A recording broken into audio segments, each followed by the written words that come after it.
The Lord's promise of salvation from hell pleases them. The Lord's salvation from misery and sin here on earth does not. This doesn't look like salvation from misery and sin.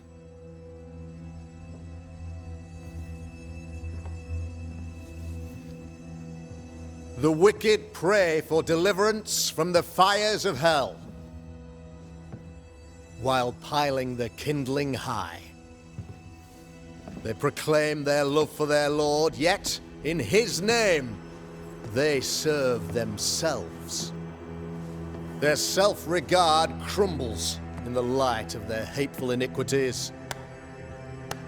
So true. Mr. McCraith, my friend, I'm so glad you agree. Now, the wicked man never questions— I have your answers. What? Yes, good. Perhaps we should discuss this privately, if you'll give me just a moment. It's quite the story. You might not wish to hear it. Neither may the good people here. Please, this is not the time. We want to hear the story. Let the Banisher speak. Tell them, Red. Tell them good. Aye. It is a story that starts with a question. A question for you, Governor. And maybe for all the good people of New Eden. If I give you a witch, will you do what you did to Deborah Comenius? Comenius, say you? The school teacher walked with the devil and paid the appropriate price. That's the beginning of the history and also its end. Is it, though? I've learned much about Deborah Comenius and what happened to her, and it tells a very different tale. And what story, pray you, does it tell?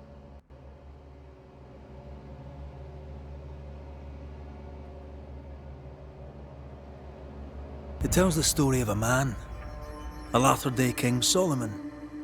When plague struck his subjects, they turned to him for guidance and protection, for they were God-fearing folk, and he was a godly king. The king turned his flock to God, but it was not enough. The plague spread on. The king, worried about his position, needed a sacrificial lamb. You lose the run of your tongue, Mr. McCraith, and of the head to which it's fixed. There was no lamb. There was a trial, fair and lawful. You're a pompous coward, fearful of anyone different, as human as that is. There must be a man to judge, or there is no order. A man to make the judgment, and a man to enforce it. Of all people, you know this. I live and let live. I choose only for the dead. I choose for the living. These people are sinners, sir, and must be led back to the light. This is my mandate, my duty. Admit it. You toy with magic you don't understand. You, sir, are jealous. I, sir, am tired. I've done my job, fulfilled my contract, I've found the source of the curse. The poison below the well is no more, no thanks to you. Aha! Poison it was, then. The weapon of the wicked, to weaken the people's will. What was it, belladonna, hemlock, foxglove? Betrayal. Truth unspoken, secrets and lies. Wrongs, basically. Your wrongs. The wrongs you visited upon Deborah Comenius. The wrongs that led to her death. She died at the hand of the body politic. She died at all our hands. Most of all, she died at her own. She died because she would not submit. 'Twas not my plan to kill her, stupid, stubborn woman. Why did she not confess? I would have granted clemency. I would have shown her mercy.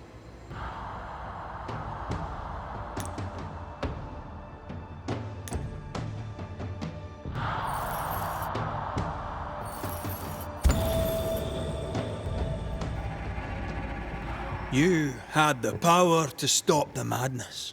But instead, you chose to let it run all the way to its barbaric conclusion. You brought the curse down on New Eden. Then you called we Banishers in to fix your mistake. You boast of your knowledge of demons and spirits, but in truth, you master nothing. You're a peacock. All show and no meat.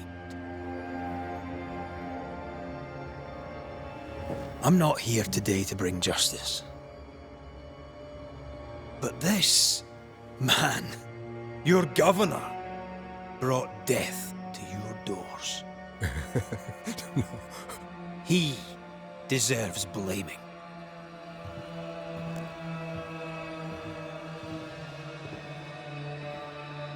And shame on me if I don't do it. Hell's bells! Friends, have I ever not served the interests of our community? Have I not protected you? Have I not loved you?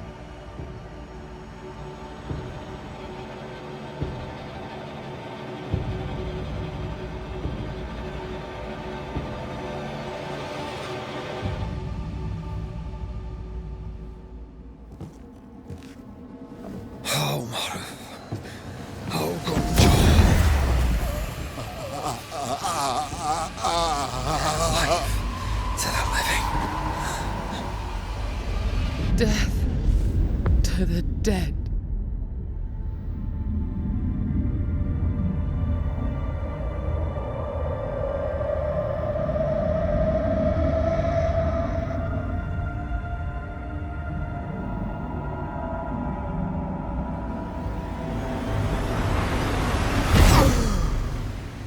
This is unfair.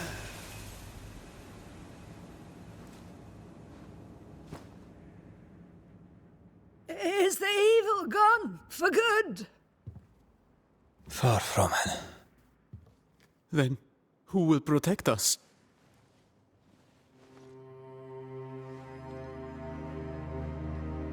I will. While Mr. McCraith fights the curse of New Eden, I will protect the people of the Harrows. Or at least, try. Now let's all return to our homes and pray for forgiveness and the strength to bear the consequences of our actions.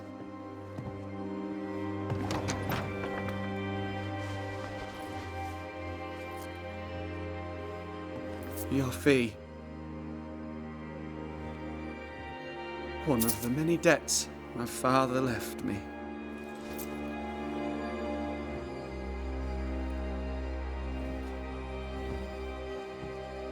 You'd best put your own debts first, young Master Haskell.